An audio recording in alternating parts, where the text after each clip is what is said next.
Buenos días, Iglesia de Avondale. Buenos días, amigos y familiares que siguen las predicaciones de mi Padre. Damos gracias a Dios por poder predicar su palabra y esperamos que ella obre con poder en nuestras vidas en este día. Voy a leer el texto de hoy, Colosenses capítulo 1, versículos del 1 al 23.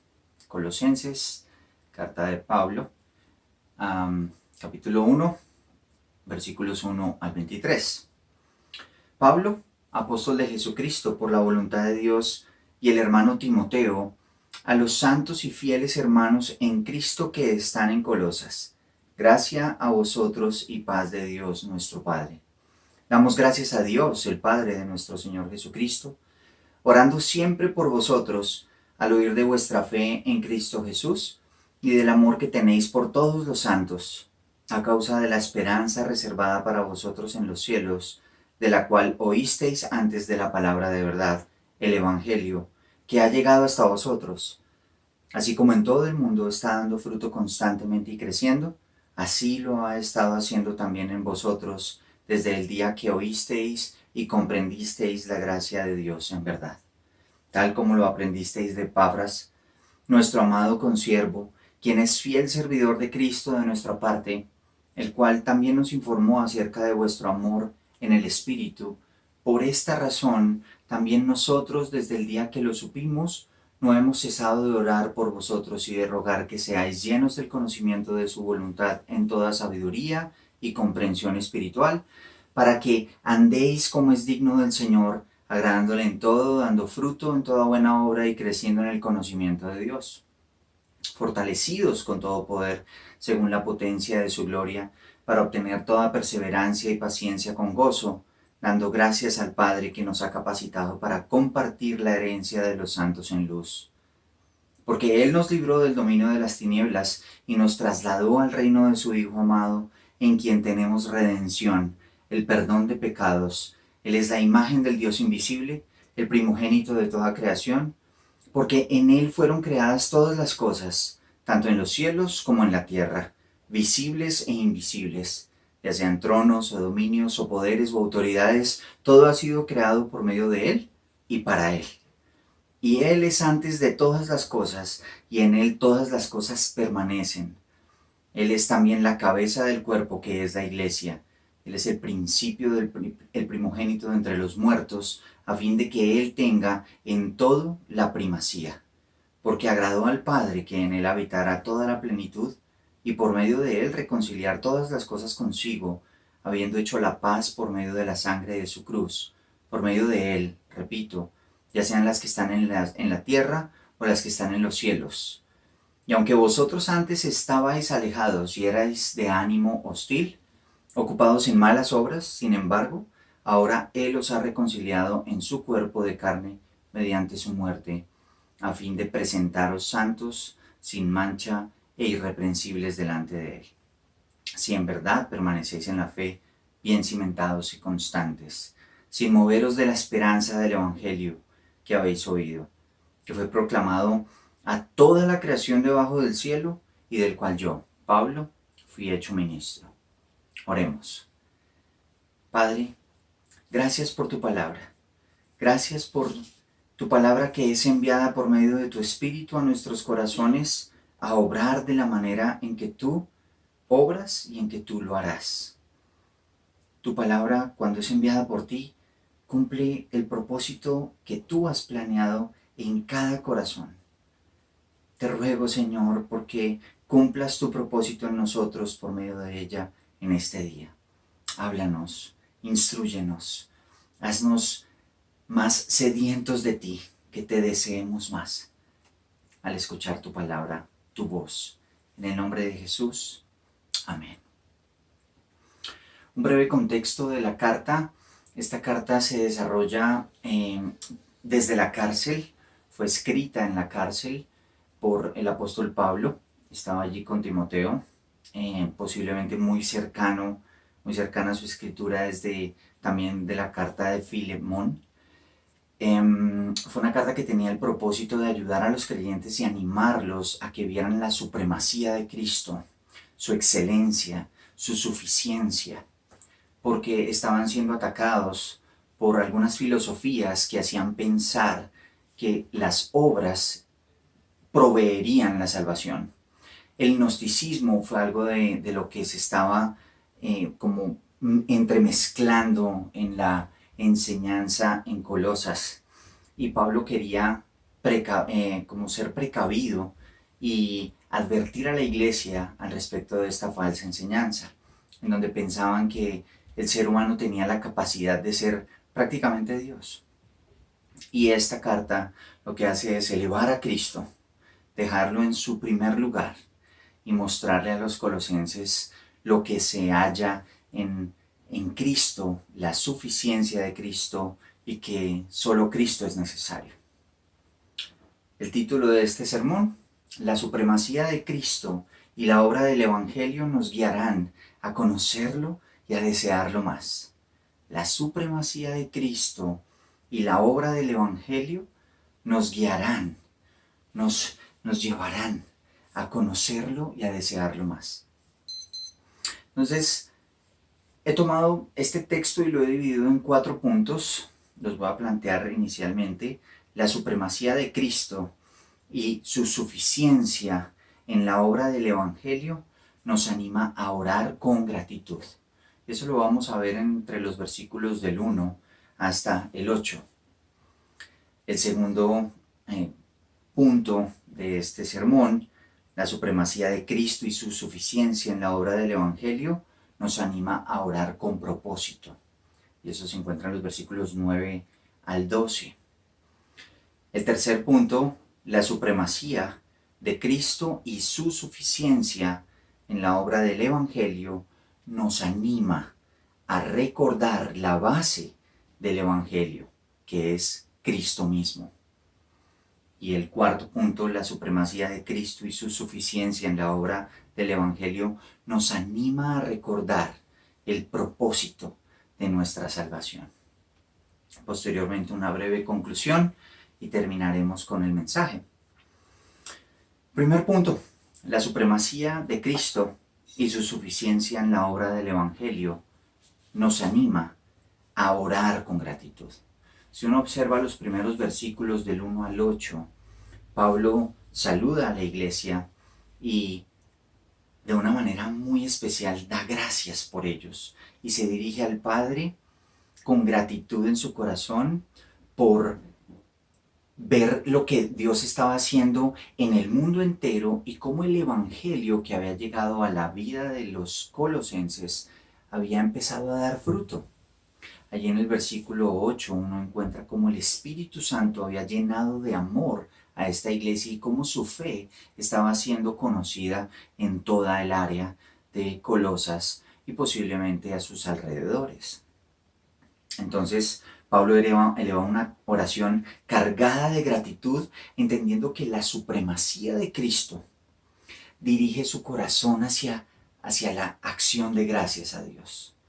La acción de gracias de un hombre que veía una iglesia floreciente, una iglesia con fruto, una iglesia que demostraba su fe.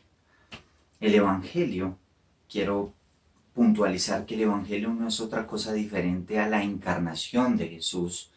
Fue algo que celebramos recientemente, que conocemos como la Navidad, pero es algo muy especial porque es el diseño y en el punto exacto nace Jesucristo, se hace hombre, Dios se hace hombre y viene a morar entre los hombres, habitando entre los hombres, muere en una cruz para saldar la deuda que tenía el hombre, en general la humanidad, con Dios. Él la salda, la paga completamente con su vida perfecta. Resucita al tercer día venciendo el pecado, venciendo la muerte, y al tercer día resucita y después asciende a los cielos a preparar morada para sus hijos y reina desde antes, durante ese momento y para siempre. Y ahora esperamos su regreso. Y todo eso es el compendio del Evangelio. Ahora, ese Evangelio era el que ellos habían escuchado y el que sostenía la oración de Pablo. Pablo tenía gratitud en su corazón porque el Evangelio había llegado a los oídos de los colosenses y ellos entonces habían demostrado su fe y su amor por los santos. Entendían el Evangelio y lo vivían, y Pablo le daba gracias a Dios por ello. El segundo punto se desprende del primero porque a continuación el apóstol Pablo, basado en la supremacía de Cristo y en la suficiencia de la obra del Evangelio, de lo que Él logra, entonces eso produce una oración con propósito. Porque en los versículos 9 al 12 lo que va a hacer Pablo es orar por la iglesia, pero por algo específico.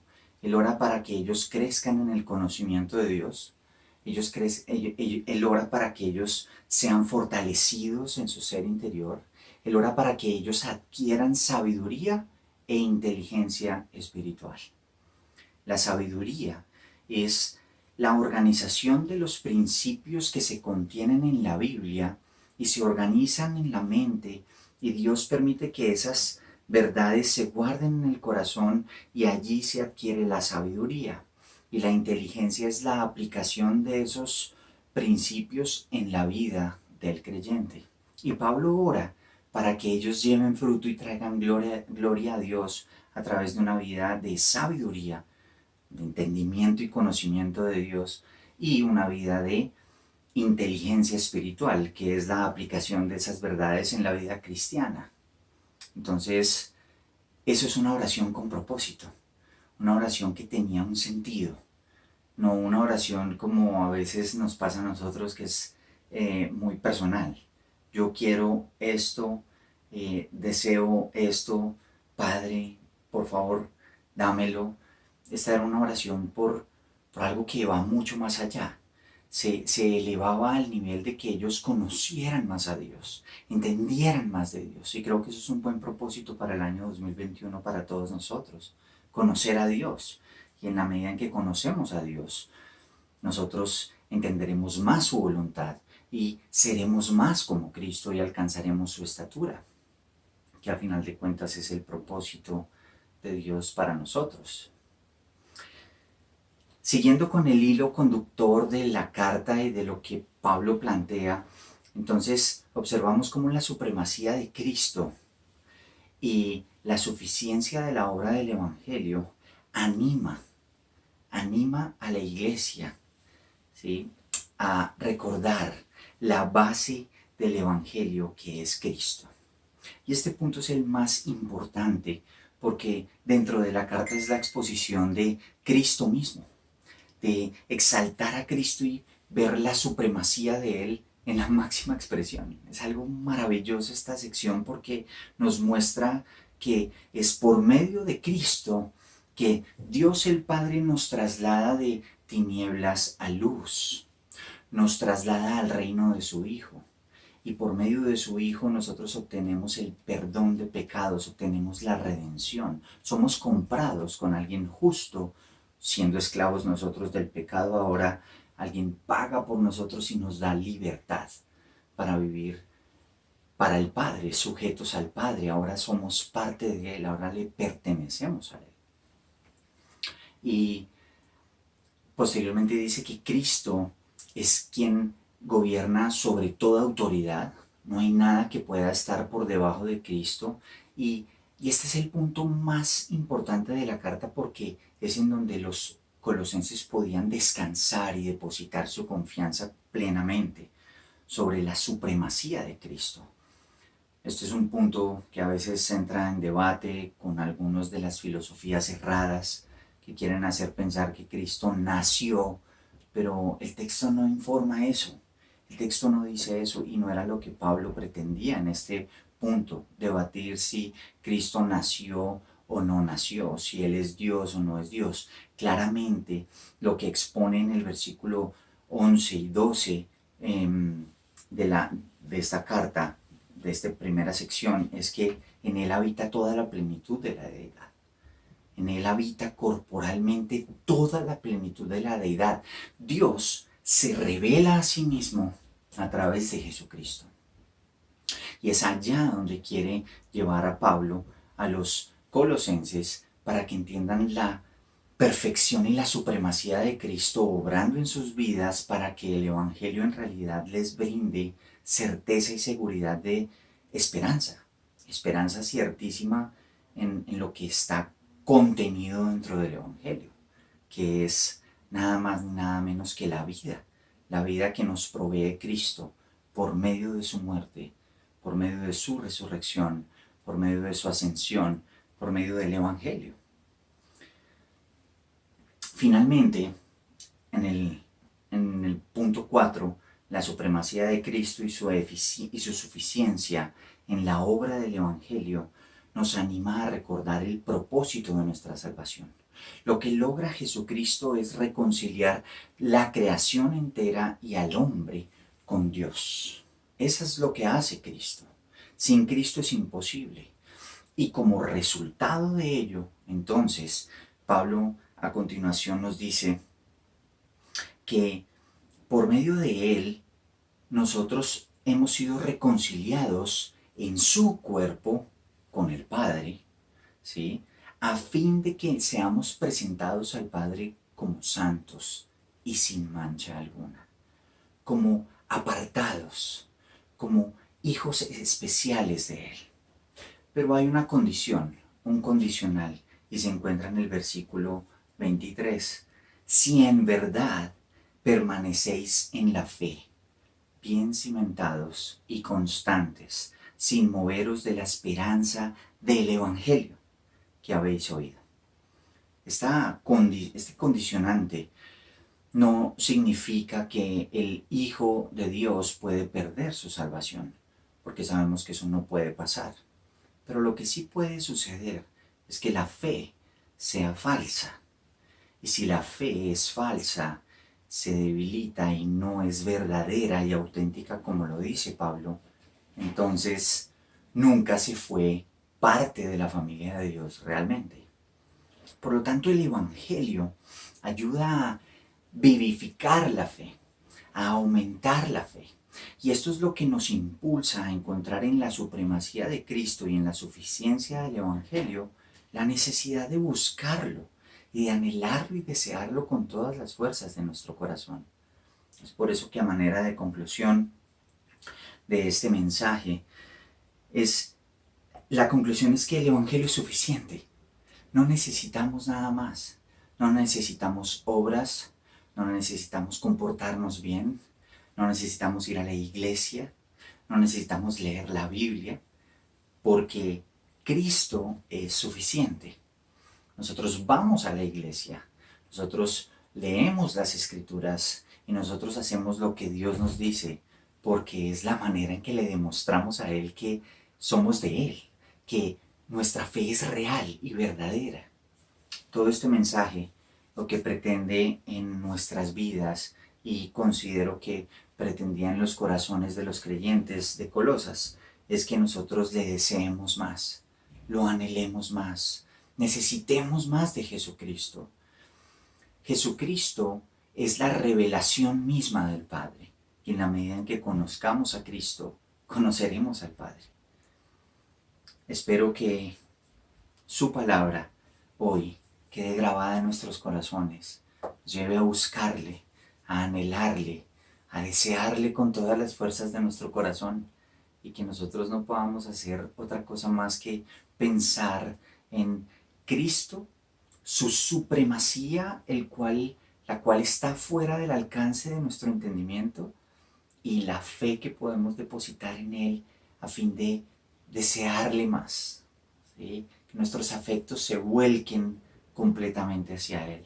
En la medida en que eso pase, entonces nosotros tendremos una vida que traiga gloria a Él dando fruto en abundancia.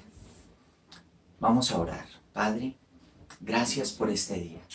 Gracias por tu palabra y gracias por lo que nos hablas a todos nosotros a través de la carta de Pablo a los colosenses.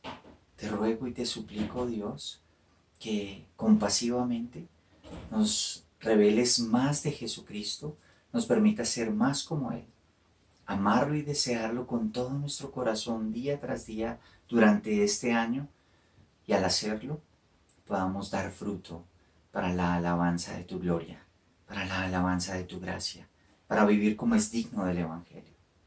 Te lo rogamos, Señor, en este día, en el nombre de Jesucristo nuestro Señor. Amén. Gracias, hermanos, y les deseamos un buen año, pensando en la necesidad de buscar a Jesucristo y verlo a Él como el todo suficiente de nuestras almas. Bendiciones.